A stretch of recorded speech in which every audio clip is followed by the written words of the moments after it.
Today on Clear Your Clutter Inside and Out, we're talking about procrastination. Now that it's spring, or perhaps fall where you are, do you find yourself procrastinating more? In what ways do you subtly postpone stuff? What are the different ways you might be dilly-dallying? Learn how to procrastinate less. Does your clutter own you? On Clear Your Clutter Inside and Out, we'll teach you how to become aware of your clutter along with action steps to declutter and create the life you desire. Come on, let's get started. It was inspired today's episode. I had a friend that I would say conservatively lost over $100,000. Now, I don't know about you, but if $100,000 dropped in my lap, I'd be like, yeah. And they procrastinated buying some property when it was really low and a boom happened and they could have sold it. So they lost out on a huge chunk of income. So that's just one example of what, if you're procrastinating, you might be missing out on. Why do we procrastinate? You might have learned it as a child. If you had a parent that liked to control everything, that was coming from a lot of fear, then you might not have been able to learn how to regulate, internalizing your intentions and learning to act on them, right? Because the controlling parents doing all that stuff, making decisions for you, and especially if there's fear involved there. I've mentioned this. I was called the indecisive one in college, and I was always afraid I was going to make the wrong decision. So perhaps you weren't able to learn how to naturally do this as a child, and it's coming up for you as an adult. Or you might be procrastinating as a form of rebellion. If you always were on a strict schedule with your parents and all this stuff, and you're like, hey man, I'm just not going to do it. This is a way for me to stick it to the man, or whatever it is you're thinking. Think about that. Did that happen to you in your childhood? Does it apply to you? I read somewhere when I was doing research, I thought this was a good analogy. A lot of times we'll say to a procrastinator, you just need to learn how to be productive. You need to learn how to plan. You need to learn time management skills. And their analogy was that was like telling someone with chronic depression to cheer up. So I'd encourage you to have that mind shift, especially if you're listening like, oh my gosh, someone I love procrastinates. So as it is with chronic depression, it's not just something you can say, hey, learn this skill and it'll change. Now, again, I have to add my caveat of even if you had this happen as a child and you procrastinate, don't allow that to be an excuse to keep you stuck there. We can figure out what's going on and change it. Don't allow it to make you a victim of life and to continue to procrastinate. I mentioned fear a moment ago. Maybe you have a fear of failure, and procrastinating, if you think about it, is a way to regulate the fear, right? Like kind of managing anxiety. You can completely understand why someone would procrastinate if that was the reason. There are also people out there, they're probably bungee jumping. I'm definitely not one of these people. They're thrill seekers, right? When they wait till the last minute and stay up all night and get the paper done. I had a friend in college who did that, and this is like our senior year. I'm like, I'll keep you up and we'll, go have pancakes in the morning. And I totally fell asleep in her bed. I couldn't help keep her up, and I was really awful at that. But there are people who thrive on that adrenaline. And so they want that euphoric rush. Also could be fear of success. I know that might sound crazy, like what? But in both cases of fear of success or failure, you're overly concerned about what others think. And what's key here is people who you would rather, if you procrastinate because of fear of success or failure, you'd rather have people think you lack effort than ability, right? Because, oh, he's lazy. She's lazy. That's a write-off instead of, wow, she didn't have the skill set. Oh, he wasn't smart enough, right? Which of those are going to be easier for you to take? Another part of procrastination from who used to be a decisive one is an inability to make a decision, right? However, another aspect of that is then you don't have to take responsibility. Oh, I procrastinated. And then if it doesn't get done, we can blame someone else. Then I can step back and not have to take any blame. Some people procrastinate because they simply don't know where to begin. I get that. If you've got a lot of clutter in your house, the thought, where would you start? And that's one of the things that I had mentioned. You're overwhelmed. Where do you start? You might also procrastinate because you're kind of like, meh, is it really important? Meh, not really important. So you know what? I'm just not going to do it. You might even lack motivation. And if you do, then you really think about if you lack the motivation or don't see it's important, like then can you hand it off? Can you see if your priorities need to change? And that's when you have to do a little bit of digging and say, okay, what needs to change here so that I can become motivated? Or that if it's something like getting a mortgage lined up, that's important that you focus on it. Something else that might be happening is you aren't in the present moment, right? And you might be in the future, right? And your goals and your tasks are out there. And days and weeks and months add up quickly when you put it off, right? Because you're like, oh, whatever, it's in the future. I don't have to worry about it now. So if you find yourself doing that, become as present as you can, because that can be a powerful motivator. How might procrastination or dillydallying be showing up? It might be a coping mechanism, right? I mentioned a moment ago that it is a way to cope with fear of failing, but it also might be a way that you're coping with anxiety. And if you're overwhelmed by this, you're like, I have a lot of anxiety about making a decision and you're stuck. Make sure that as you're planning your schedule, you have time to relax, have a laugh or two, unwind. If you build that into your schedule, then that way you can be like, okay, you know what? Have a little bit of anxiety of this, but I'm going to make sure I have time to meditate. I'm going to make sure that I can go out and enjoy a meal with my friends. Procrastination might be showing up. You're like, oh, I want to go hang out with my friends, or I want to go horseback riding or do something fun and adventurous. That's a time I was responding to someone on social media. You just got to do it. Just do it. That's where discipline comes in. So if you find yourself kind of that FOMO, fear of missing out, let that go. You have to trust that you're not missing out on anything. Another thing, you think you might have plenty of time, right? If the deadline is way off in the future, I'm going to encourage you to set your own deadlines, like I did with weekly tasks. Okay, these are the things that need to be done. Okay, someone else can't fit in their schedule, then I'll bump it back a week. But I was always on top and had deadlines that were close. It wasn't this ambiguous date out there a year that it wouldn't get done. One thing that happens, if you have this really long deadline, then people, if you procrastinate, you're like, why would you be motivated to start? And this is again, like maybe we do it with schoolwork. My friend who waited till the last minute to stay up all night and write an essay that gets me stressed out even thinking about it. So I'm going to encourage you, create those deadlines and then share your deadlines with people. Hey, Sue, I'm working on this book. Will you be my accountability partner?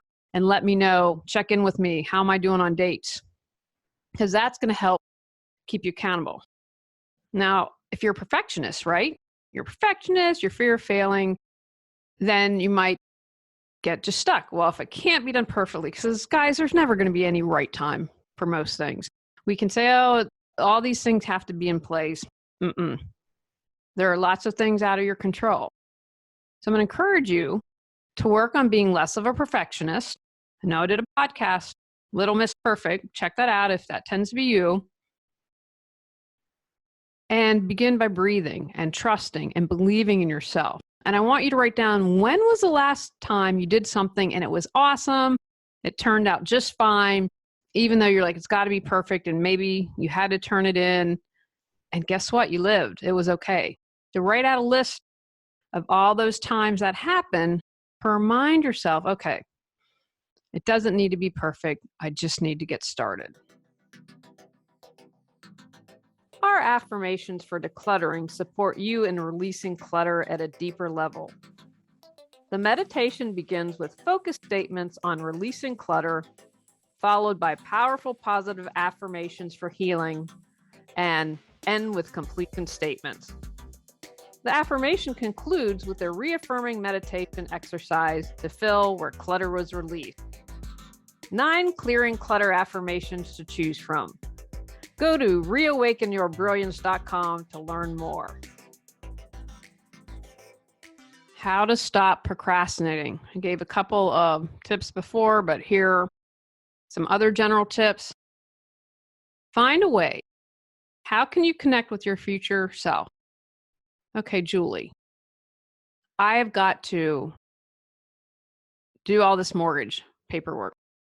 And I've talked to a couple of people. Well, the payoff is going to be, I'm going to save thousands of dollars if I talk to a couple of people and get the best interest rate as possible. And I'm going to have everything in place. Everything's going to be able to flow. Those are just a couple of motivations that I have. So I'm connecting with that future self she's going to be happy. So find out whatever it is to your future self. Oh, if I exercise, if I don't put off exercising, I'm going to lose 10 pounds and look awesome at my high school reunion. Find a way to connect. And now don't get caught up in there. We don't want to stay there, but like, okay, I'm a huge fan of visualization. 5 minutes. Seeing myself happy and relaxed with the lemonade. I don't drink sweet tea. I'm probably the only person in the South that doesn't, but a nice glass of lemonade in the backyard. Don't make a mountain out of a molehill. Don't act like it's just the worst thing ever to have to write the paper. I mean, come on. Be realistic here. If you don't make a big deal out of it, then you can just go ahead and get it done.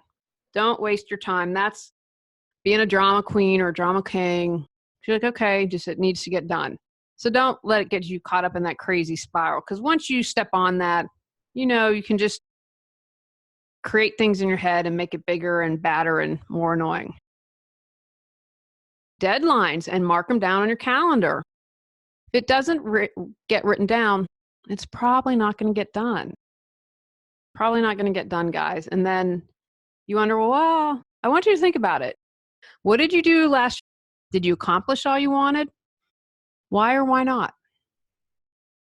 It's already, I'm going to be like, what? It's December already. And I believe the older you get, definitely time flies more. But you can go weeks and years. I've worked with people. No judgment here, guys. You need love and you need compassion, and write down a deadline on the calendar. What's your why? I mentioned that a moment ago, kind of connecting with the future self. So what are the benefits? The benefits of downsizing are a smaller mortgage, smaller taxes, less stuff to keep up with. Find out your why. Why am I motivated? I'm motivated to be out of the city. I can be out in the country a little more. It's going to be more peaceful. There's going to be less traffic. Find out your why and concentrate on the benefits that you can see. That can sometimes light a fire for you. Build in extra time for projects. I always say this to my clients. One of the things that drives me nuts is that you have these shows that are 48 minutes, usually, right? An hour-long shows, 48 minutes with commercials. And a house has magically disappeared. I haven't seen the Marie Kondo. I haven't read her book. I think it's awesome that she helps. I saw her on Stephen Colbert. I love her energy. I think she has great energy. But haven't read her book, but it doesn't work. Her system doesn't work for everyone. And, and I have to tell you that that's frustrating. And it's not a slam against her. It would be like Martha Stewart. Martha Stewart isn't a realistic standard for a lot of people. And so there's this pie in the sky thing that's just not realistic because of living life. And unless you have a staff of people, you can probably accomplish it. So when you're doing a project, again, because you see this 48 minutes and this whole house is transformed, it's not reality. So build in extra time. If you think it's going to take you 2 weeks, plan a month. Think it's going to take you a month, plan 3 months. And if you get done early, fantastic. Have something to motivate you. Like you get your nails done, go get a massage, have a nice meal. And then don't forget to break it down into manageable steps. If I were to sit down and say, oh, I'm going to write a book, dang, whoa. I had to take each little thing and a manageable step. And the smaller, the better, because the more likely you're going to do it. I'm looking down here at my to-do list as I record. It makes it a lot easier. Instead of being like, I have to come up with a podcast for the year. Okay, let's look at January. And then, okay, what's the first step? I'm going to come up with an idea. Second step, then I'm going to write a draft. Do some research. Third step, do a draft, an actual written draft. Then do some editing. Then let it sit. Do some polishing. Then record it. Then break out the MP3. Then tag it. Then upload it to Libsyn. Then upload it to YouTube. Then put it on your website. So when I break down all those tasks, it's not like, oh my gosh, I've got to create a podcast for the year. Recognize your excuses. So what is it? You're afraid. You are afraid you won't succeed. You will succeed. What are your fears? And start to have a conversation. Fear, what's going on here? Let's have a conversation. Have a deep breath, focus, close your eyes. See if you can have a conversation with your fear. What is it telling you? You know, I found in life and in the healing process, there are layers to everything. I never knew that until I was just interviewing on another podcast the other day, and kindred spirit, it was amazing. And something had happened that I share on the podcast, and I was like, oh, here's another layer that needs to be healed. I didn't know that I needed some more healing. And so having a dialogue, understanding that there are layers, get to know your excuses. Oh, I'm really procrastinating because I'm afraid that my boyfriend won't approve if I do this. Well, if my boyfriend doesn't approve, does that mean he won't love me? And do that, take it down. And a lot of times when we dialogue with our fear or concerns, they aren't as big as we make them out to be. So I'm going to encourage you to get in the habit of that. And so recognize your fears, and then your excuses. Oh, you know what? I have to go to the gym today, but the bills need to pay. What are those? Be aware. Like, okay, now that I'm aware, I could get an accountability partner, I can take action, and I can start. Maybe you need a coach. Maybe you want to tackle the concerns and talk with a therapist. Maybe you need someone who has that strong skill set and hire them and to help you and to teach you skills.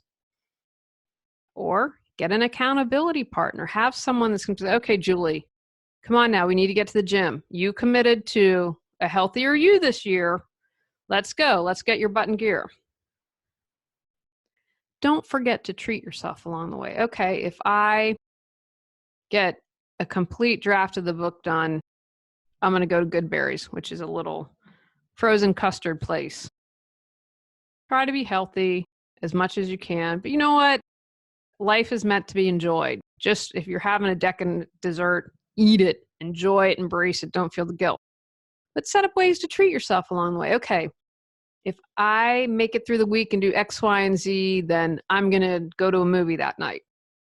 Give yourself little carrots along the way. I think there's an app, I don't know if it's still out there, called Stick and Carrot or Carrot. I think it's just called Carrot, but it's like that, putting those carrots out there to keep you moving forward. Stay present. Let go of the past. I don't care if you procrastinated your whole life. That's in the past. I want you to bring it to the present moment and tell yourself you can do it. You're going to take action. You're going to find an accountability partner. You have the ability to do it. So many times we sell ourselves short. I know you've got this. And release the perfectionist. Again, one step at a time. The more you do that, the easier it'll become.